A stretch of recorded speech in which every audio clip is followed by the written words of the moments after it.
Cape and Black. This is Café Wish Podcast. I think this is my eighth live here on YouTube for CWP. My last live, I covered a couple things about honor, right, and giving double honors. So once again, I want to continue this series of honoring. So I want to start off this live with giving honors to the Most High, my family, my loved ones. Uh, give double honors to them, and then I'm going to give honors to all those who paved the way for anthropology, sociology, who are considered black or brown. I want to give them honor as well. And in doing so, I'm going to look up, or actually, I'm going to read a piece from some literature here. Let me pull it up really quickly. The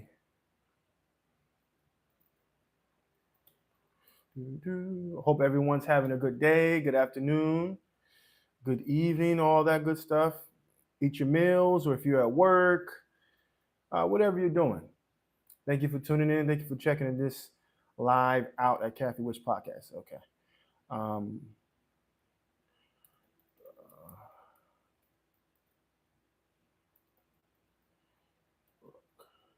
okay.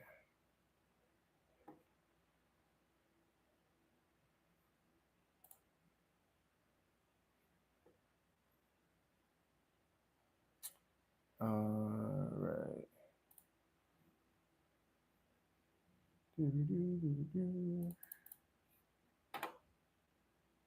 Last time I covered Dr. Winter's work, The Origins of the Dravidians, which was a pretty good read. You should probably go check that out on one of my lives. And also, I recorded yesterday in the classroom for all about the Dravidians, carrying on with the work of the reading of the work of Dr. Winters. Okay. Mm.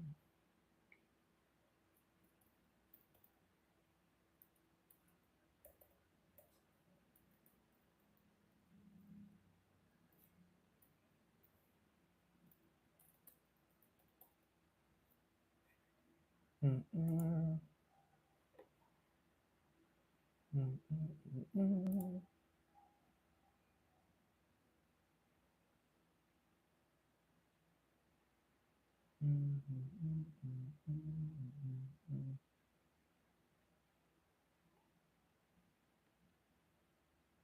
Mm-mm.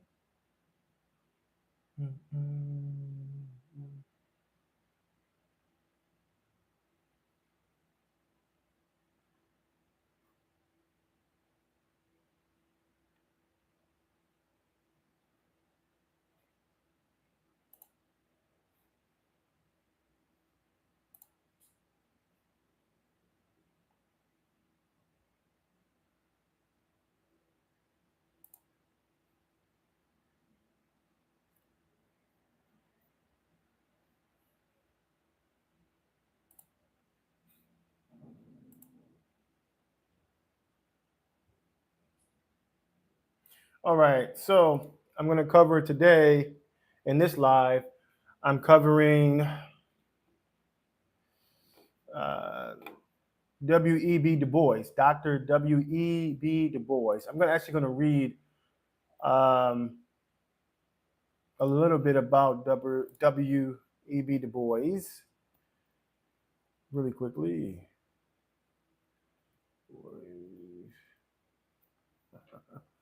Sir Mayhem 1117, bald.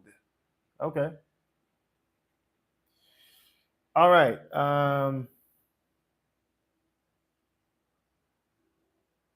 Here's a quick synopsis of W.E.B. Du Bois.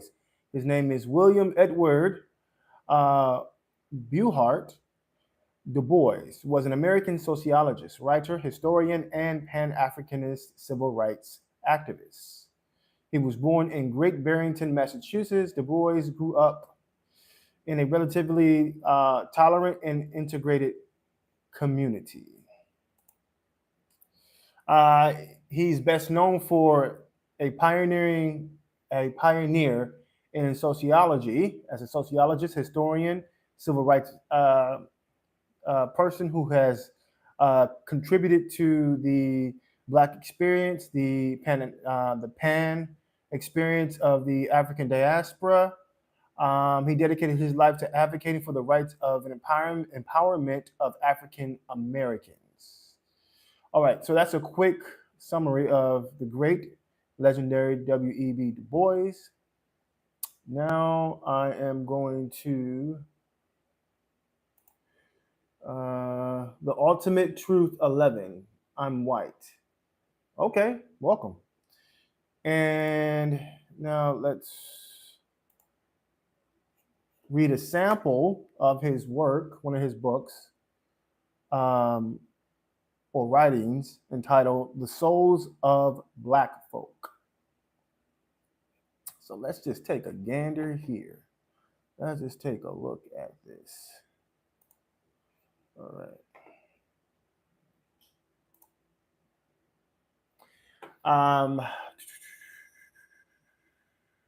This is coming from The Souls of Black Folk, Original Classic Edition. This is the forethought or the forward.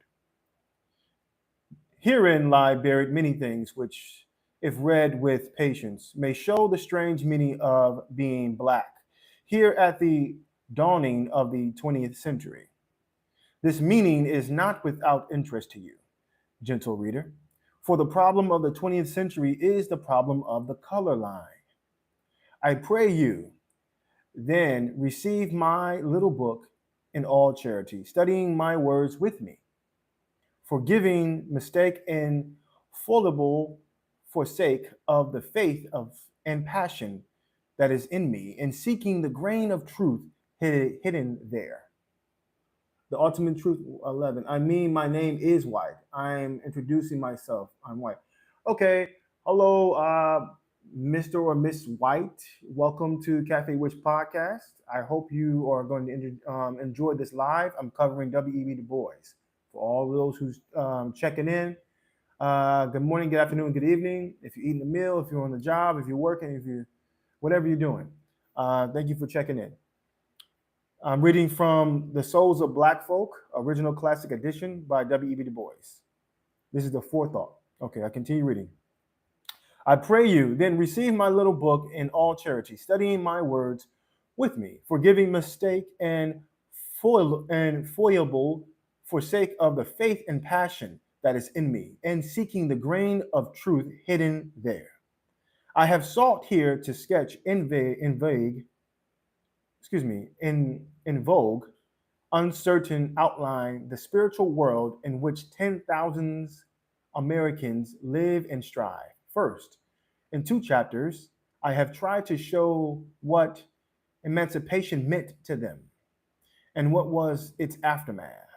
In a 3rd chapter, I have pointed out the slow rise of personal leadership and criticized candidly the leader who bears the chief burden of his race today. Then, in 2 other chapters, I have sketched in swift outline the 2 worlds within and without the veil. Angel Star 24C, I'm brown. Oh, wait, welcome white, welcome brown. Patricia Nicole Q1W, shiny egg. Oh, my head. Haha, all the ball jokes. You can make all the ball jokes. It's cool. It doesn't bother me. Hello, everyone in the chat. All right. Continue reading here. Then, in 2 chapters, I have sketched in swift outline the 2 worlds within and without the veil, and thus have come to the central problem of training men for life. Venturing now into deeper detail, I have, in 2 chapters, studied the struggles of the massed millions of the Black peasantry, and in another half sought to make clear the present relations of the sons of master and man. Leaving then the white world, I have stepped within the veil, raising it that you may view faintly its deeper recesses, the meaning of its religion, the passion of its human sorrow, and the struggle of its greater souls. All this I have ended with a tale twice told, but seldom written, and a chapter of song. Some of these thoughts of mine have seen the light before in other guise. For kindly consenting to their republication here in altered and extended form, I must thank the publishers of the Atlantic Monthly, The World's Work, The Dial, The New World, and the Annals of the American Academy of Political and Social Science. Before each chapter, as now printed, stands a bar of the sorrow songs, some echo of haunting melody from the only American music which welled up from Black souls in the dark past. And finally, need I add that I who speak here am bone of the bone and flesh of the flesh of them that live within the veil? Okay. All right. Our spiritual strivings. So this appears to be some songs here. Very interesting. The ultimate truth 11. We need an emancipation of this declaration of proclamation for our nation without limitations. You dig? Okay. That's cool. All right. Between me and the other world, there is ever an unasked question, unasked by some through feelings of delicacy, by others through the difficulty of rightly framing it. All nevertheless fluttered around it. They approach me in a half hesitant sort of way, eye me curiously or compassionately, and then, instead of saying directly, "How does it feel to be a problem?" they say, "I know an excellent colored man in town," or "I fought at Meckinsville," or "Do not these southern outrages make your blood boil?" At these I smile, or am I interested, or reduce the boiling to a simmer, as the occasion may require, to the real question. How does it feel to be a problem? I answer seldom a word.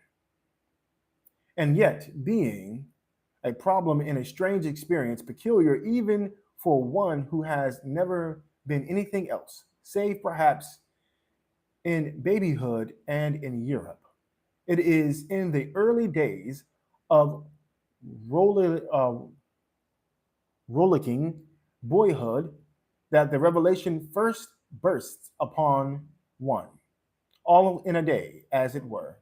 I remember well when the shadow swept across me. I was a little thing, away up in the hills of New England, where the dark Housatonic winds between Hozak and Taconic to the sea.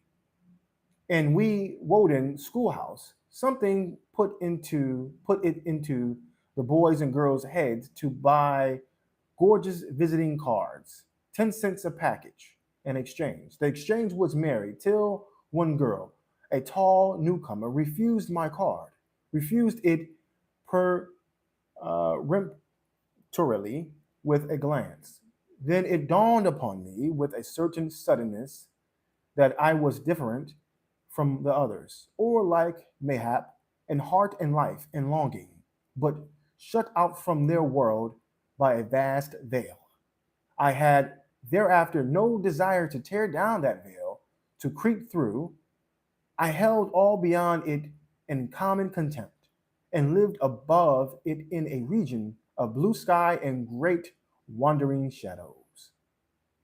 That sky was bluest when I could beat my mates at examination time, or beat them at a foot race, or even beat their stringy heads. Alas, with the years, all this fine contempt began to fade for the words I longed for, and all the dazzling opportunities were theirs, not mine.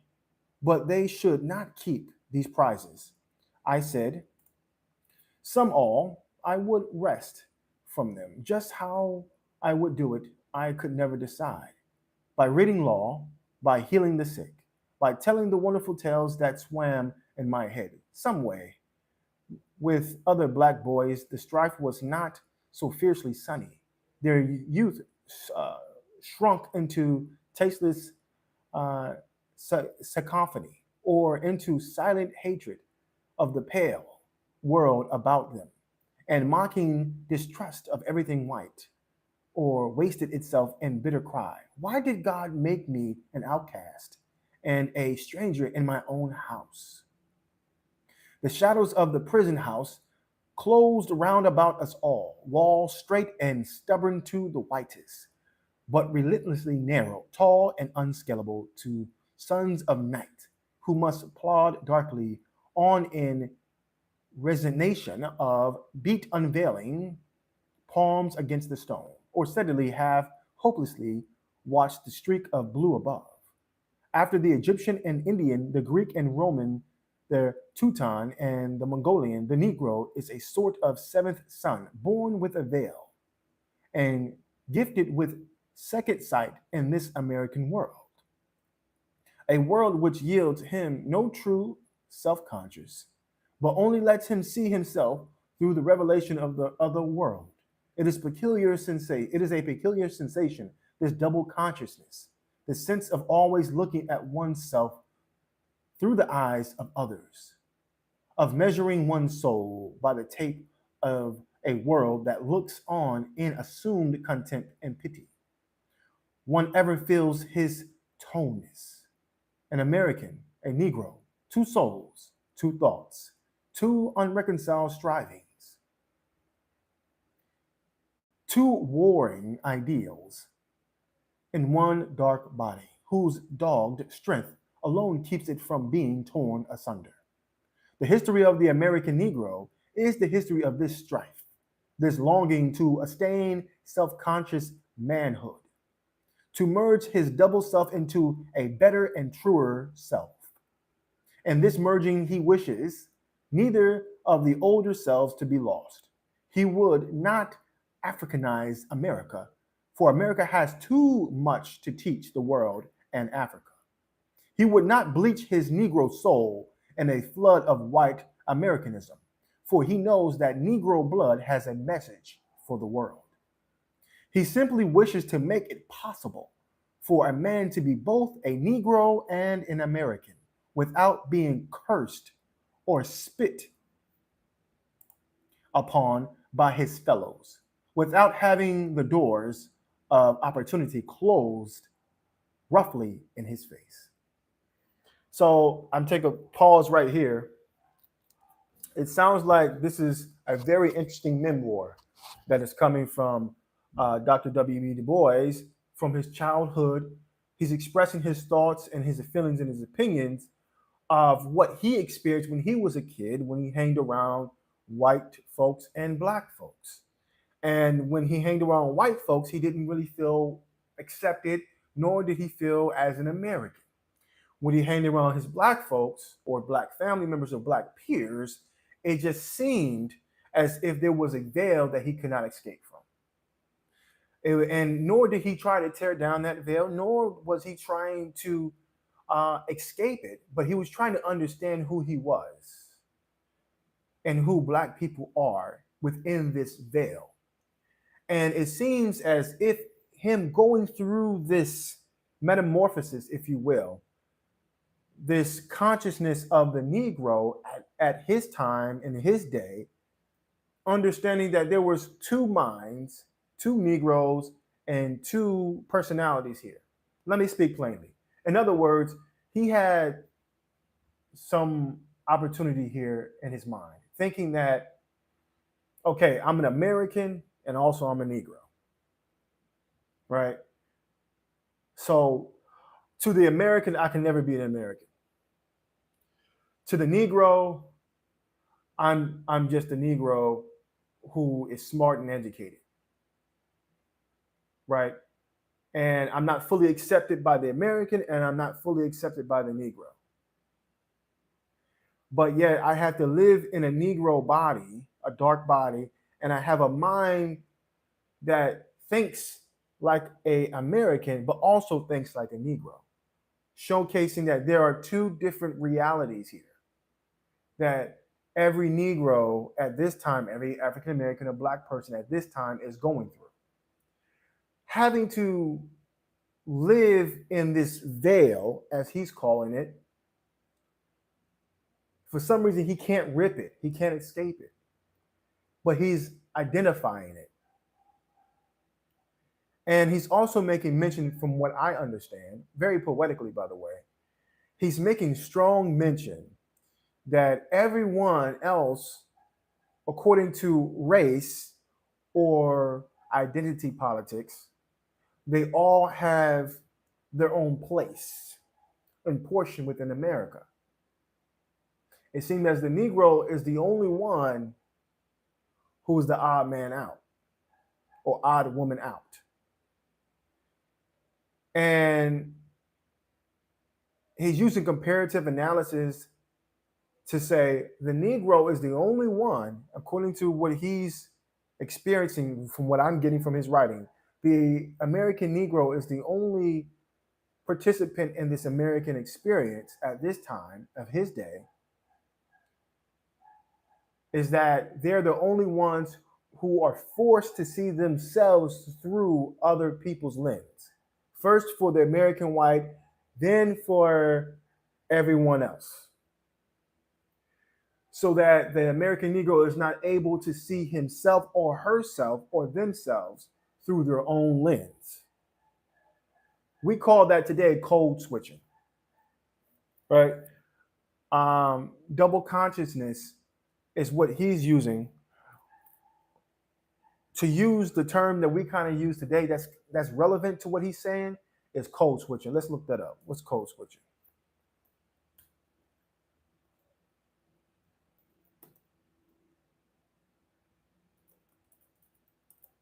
Okay.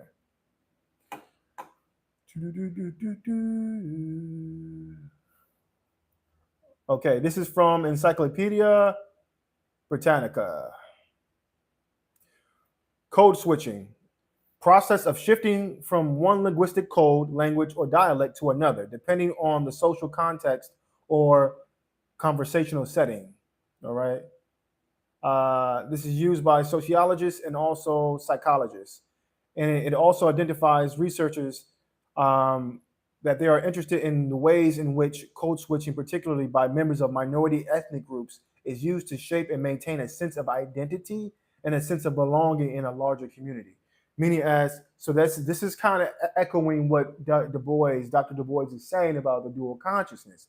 We call that code switching today. And according to Encyclopedia Britannica, it comes from the studies and researchers of those who are study psychology and also sociology, right? So the sociologists and psychologists, researchers identify markers within certain groups, particularly belonging to minority ethnic groups, particularly, but specifically according to W.E.B. Du Bois, who laid the groundwork for this type of things, is the Negro American or African Americans or Black Americans. This is what is echoing to what he's saying, code switching. So what does code switching look like? Okay, so I'm code switching right now. How I'm talking right now is a representation of me, of how I should behave or how I should come off, right? Speaking, try to use a better language, linguistic dialect. Why? Because my identity as an African American, as a Negro American, as a Black American, and as a Hebrew, all in time, this has a mosaic understanding here. So how I want to talk is like this. Hey, yo, what's good? How you doing? Hey, y'all, welcome to Café Wish Podcast. You know what I mean? My name is Kevin Black. Thanks for showing up, yo. That's how I want to talk. That's how I want to, this is how I want to communicate.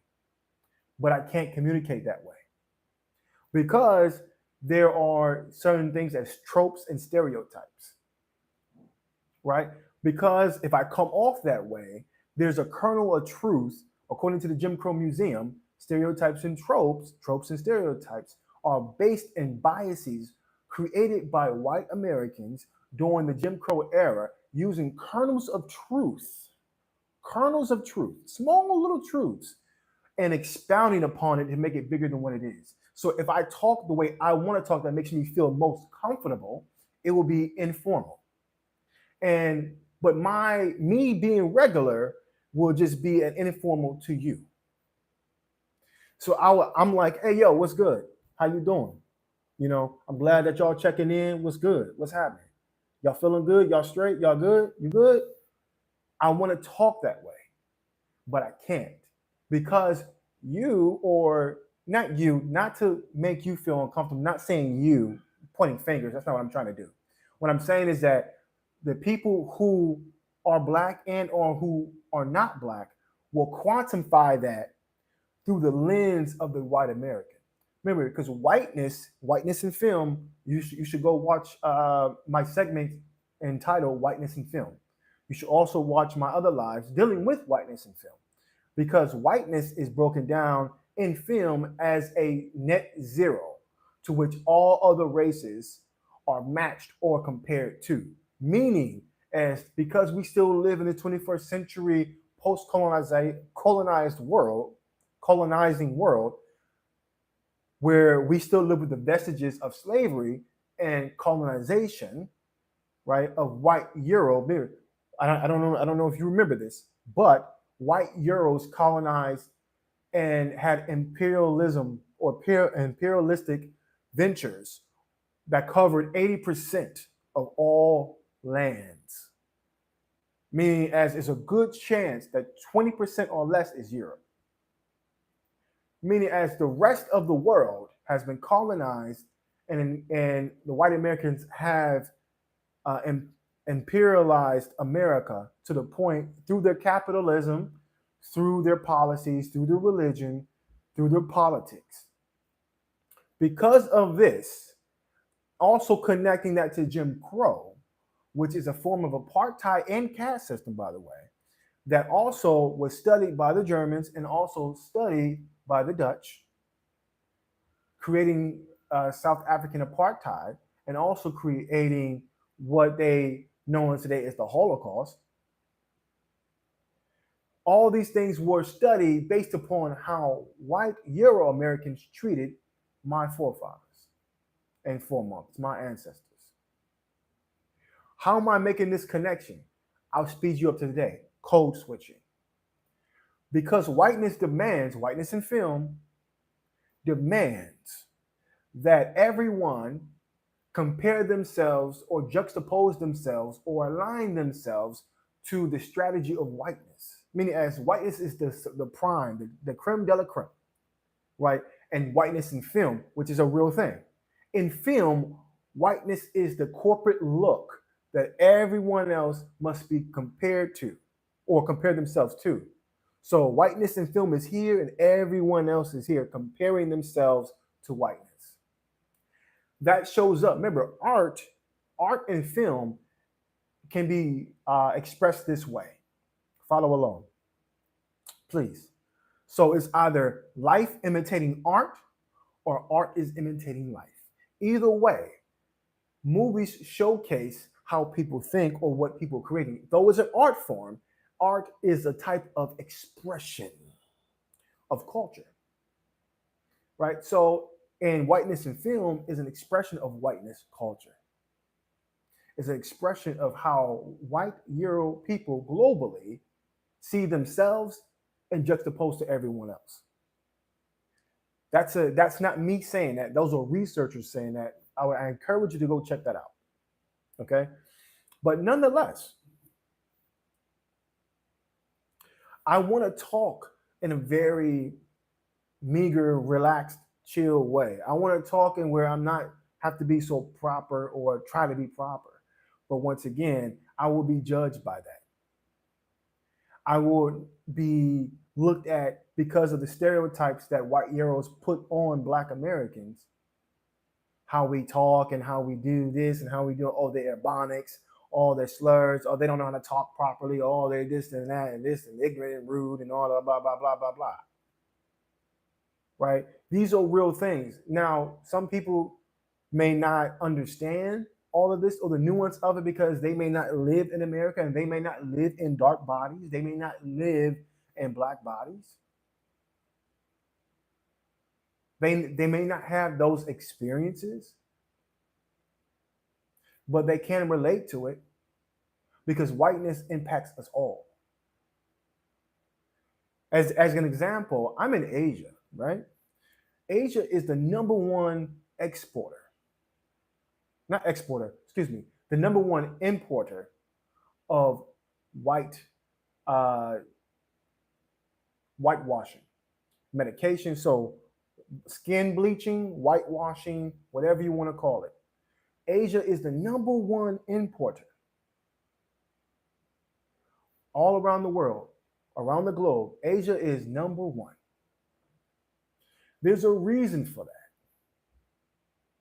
And some people may be offended. Some people may say, well, that's not true. Yes, it is. Look it up. Look it up.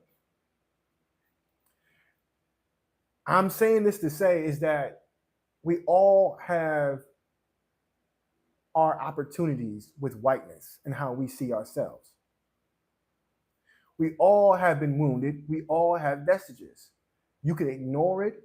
You can try to say that's not true. You can try to overlook it, but it's a very real thing. The number two importer is South America. So the number one is Asia. The number two is South America. A close third is Australia and America. Now, if you do your research and say, hey, well, you got this wrong here, okay. I may have my numbers off, but I guarantee the number one is Asia. And I'm not trying to throw stones. I'm just trying to help you understand that this is a relatable topic. Now, back to the writing of W.E.B. Du Bois. I want to get back to that. The Souls of Black Folk, original classic edition. All right.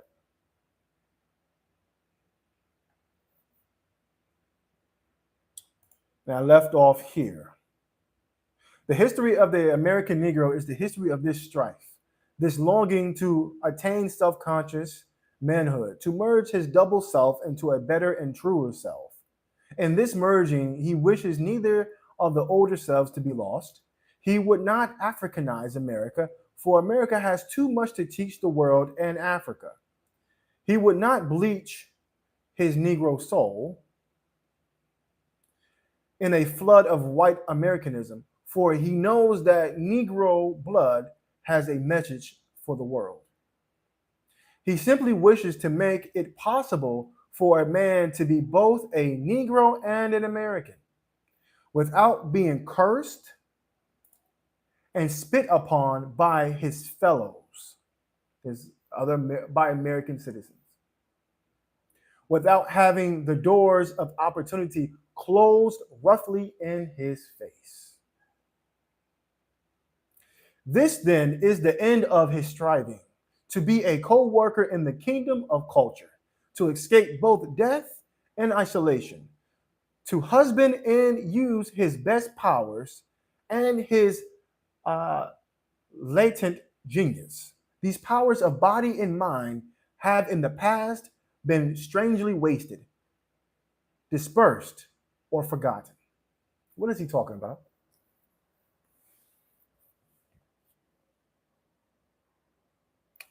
What is he talking about? Remember, W.E.B. Du Bois is a Pan-Africanist. He's well learned.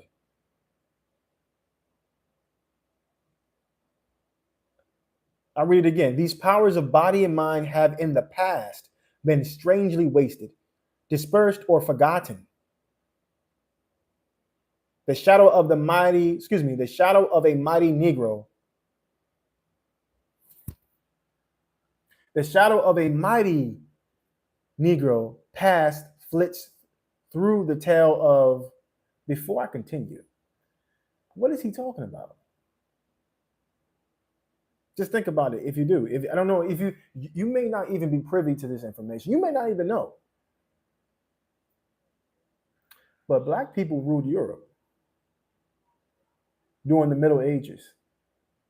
The Middle Ages is between empires, between Greece, the white Greece and the white Rome, and also between the white modernity, white Renaissance empires. That for 1,000 years or more, that period between those two realities, the reality, black people ruled Europe. The eastern part of Europe and the western part of Europe. He knew that. He also knows about Ethiopia. Do you know who Ethiopia is? Why does he mention Ethiopia? That's the first he mentions is Ethiopia. Why?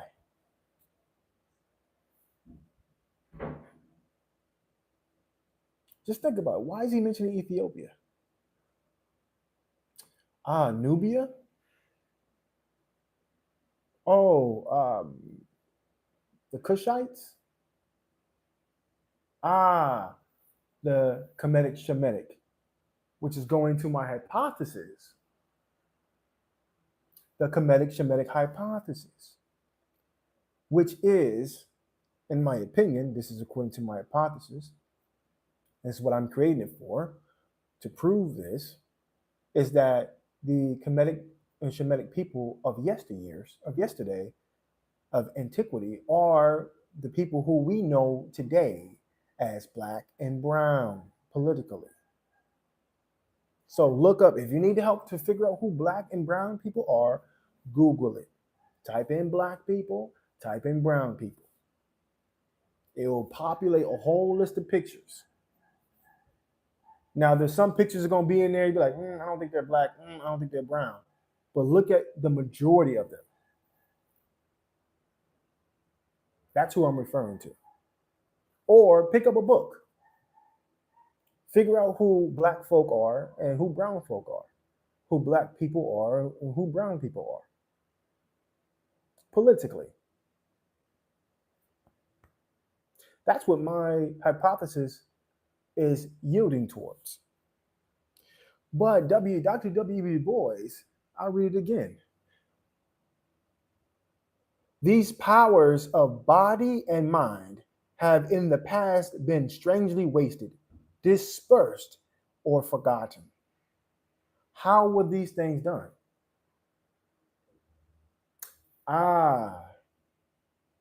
Through globalization of whiteness. Somebody may say, you don't know what you're talking about. Look it up.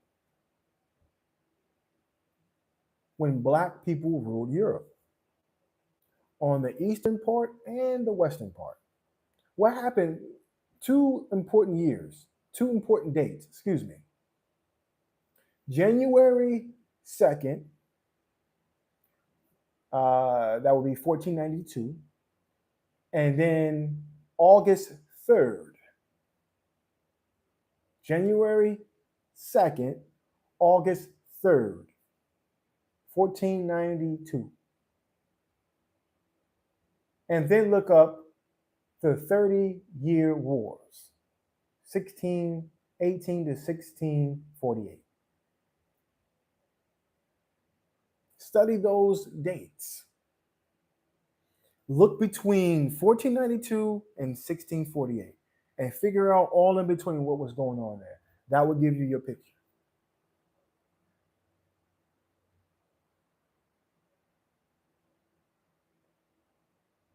Because multiple things can be true at the same time.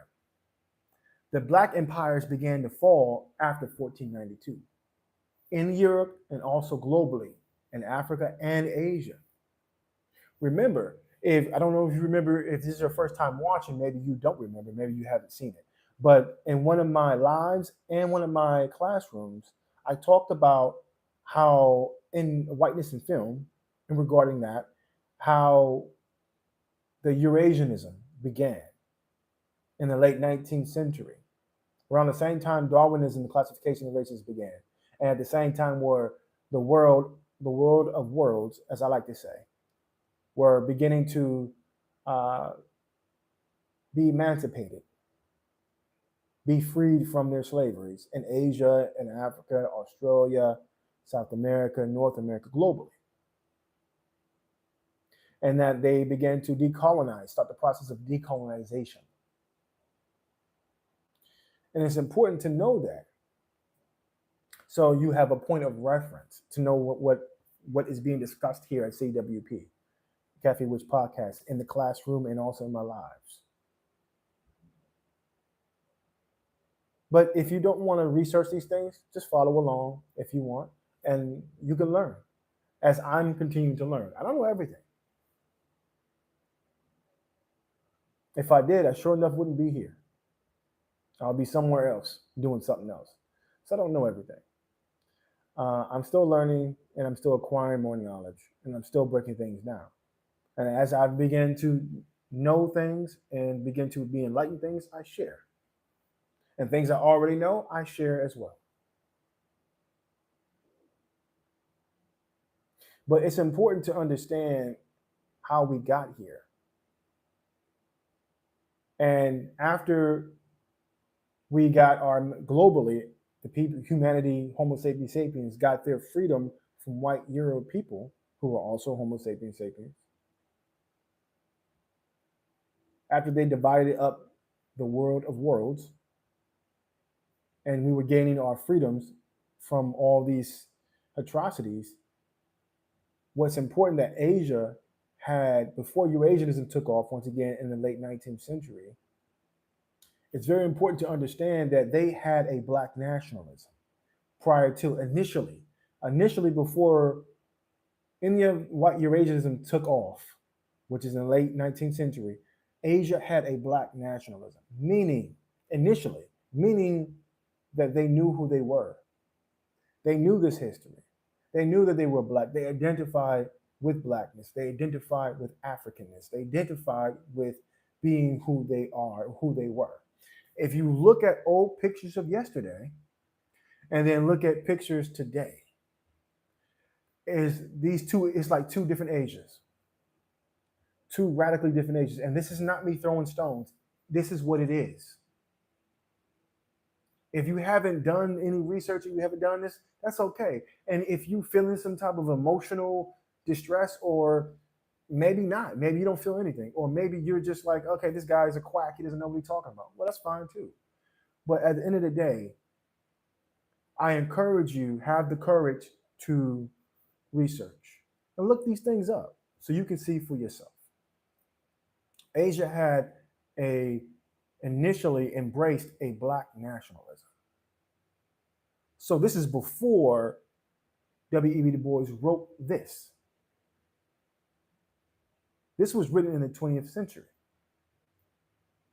Eurasianism took off in the 19th century and it radicalized Asia and also the rest of the world, because each white Euro power adopted their own version of Eurasianism.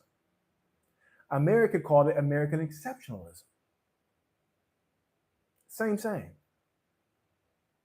The components may be tinkered with, the pieces may be rearranged slightly, but it's carbon copy. They just rebranded it. Eurasianism, American exceptionalism. Same. Okay? So getting back to the material here, and I'm going to be closing out soon, so for this live. I just want to get through this little bit here, and then we'll continue this live another day, next week. Okay.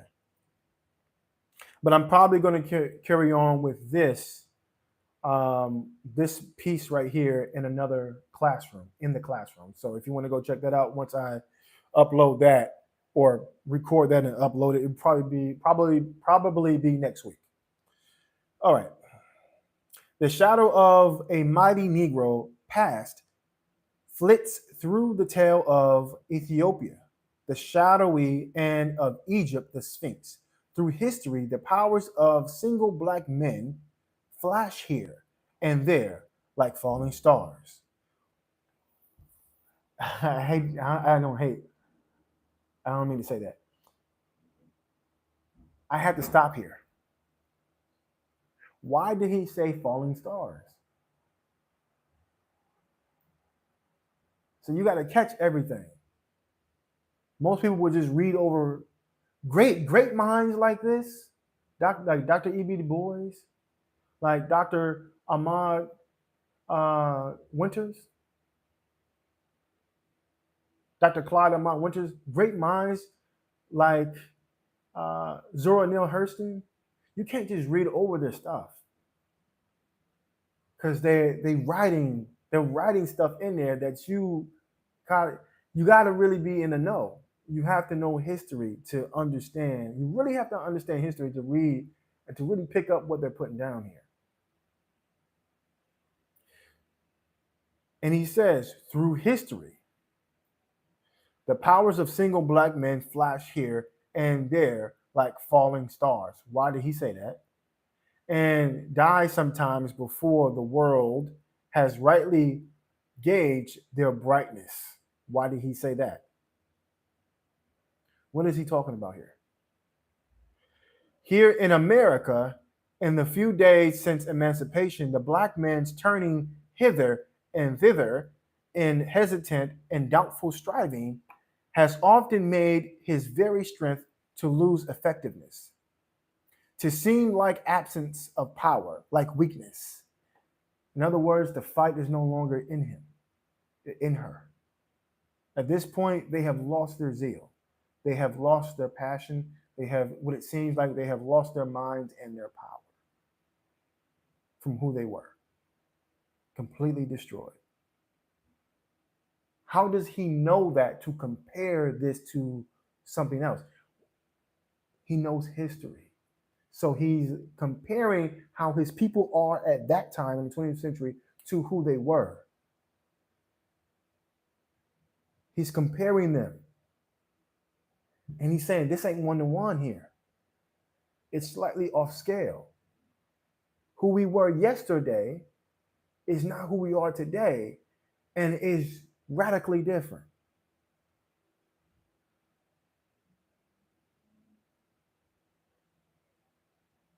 Here in America, in the few days since emancipation, the black man's turning hither and thither in hesitant and doubtful striving has often made his very strength to lose effectiveness, to seem like absence of power, like weakness. And yet it is not weakness, it is the contradiction of double aims.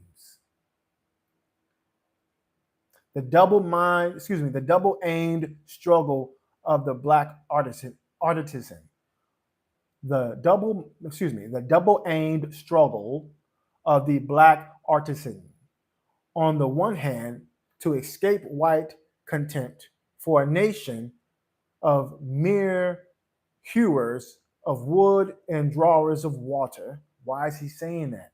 And on the other hand, to plow and nail and dig for a poverty stricken horde could only result in making him a poor craftsman, for he had but have a heart in either case because of his double mindedness. He's saying this is a sickness. He's juxtaposing who we were as Africans, as Black folks, as Nubians, as Negroes, as Negritos, as Black Asians, Black Africans, Black Australians, Black Americans, Black South Americans, Black North Americans, because he's a Pan-Africanist. He's speaking to the whole Black experience as well, first to the American Negro, but then also to the global Black and the diaspora. He's saying, he's given his reason, his remedy, not remedy, but his causation He's diagnosing the problem. The reason why we are off scale, the reason why we're not one to one from who we were to who we are now, or then at that time, and especially probably most likely now, yes, absolutely. There's an off scale. Why? Because of this double consciousness, according to him. This double consciousness, trying to fit in a white society and also trying to maintain who you are, but not able to fully give yourself over to either one. The scripture says a double-minded man is unstable in all his ways. Double-minded, double consciousness.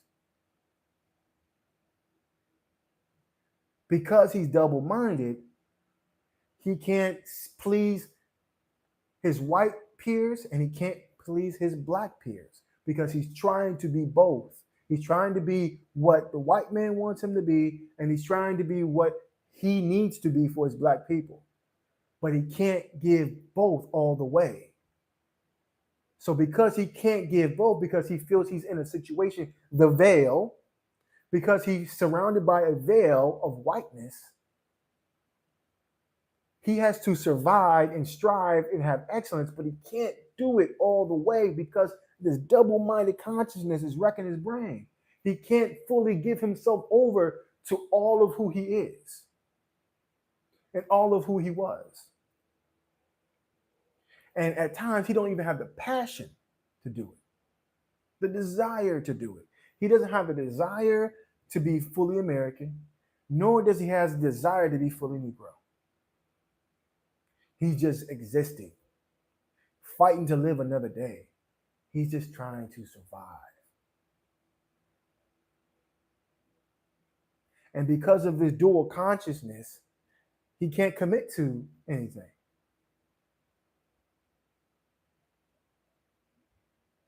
But the remedy is in the work. The remedy is in the writing.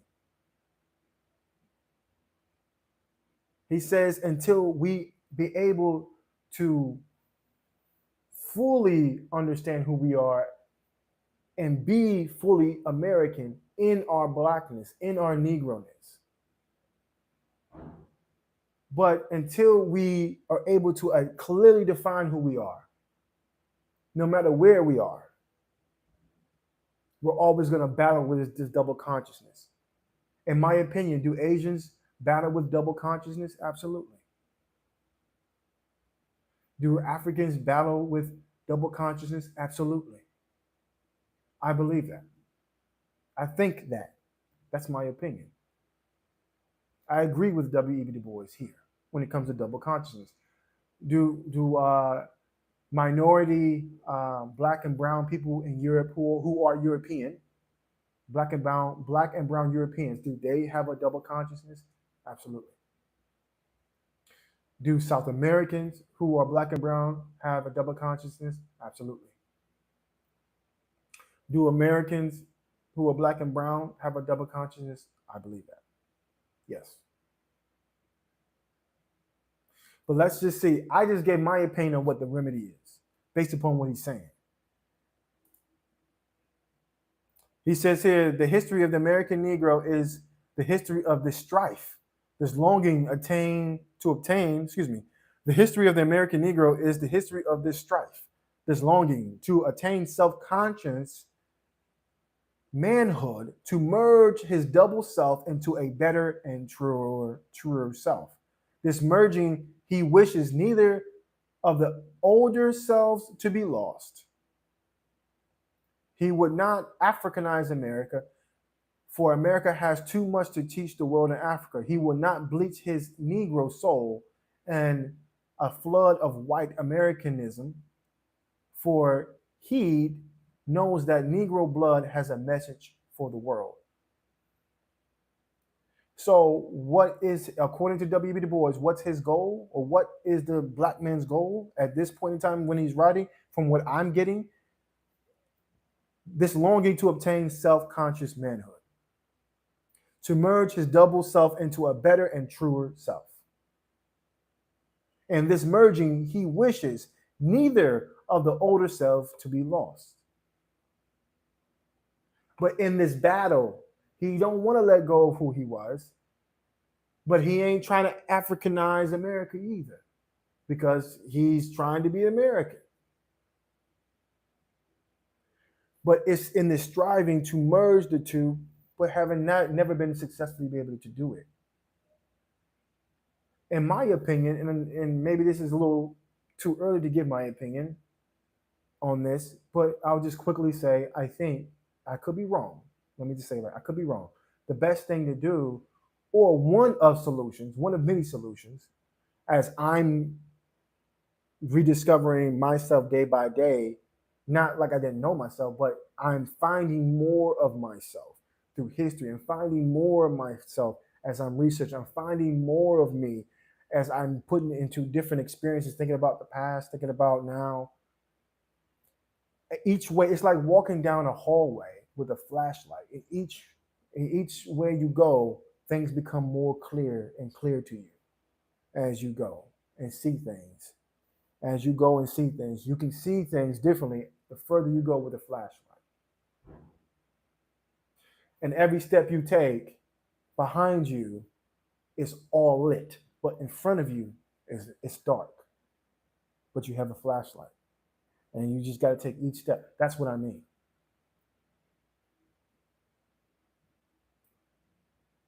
So I'm going to end it here. I'm in the live here.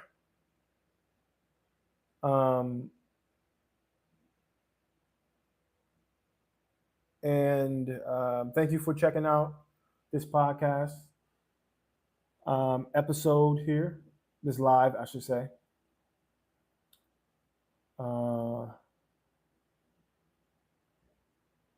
And I will continue this on in the classroom experience. So once again, thank you for checking out this live Café Wish podcast. I am your host, Kevin Black. And as always, be happy, be healthy, be smart. Take care, guys. Enjoy your day.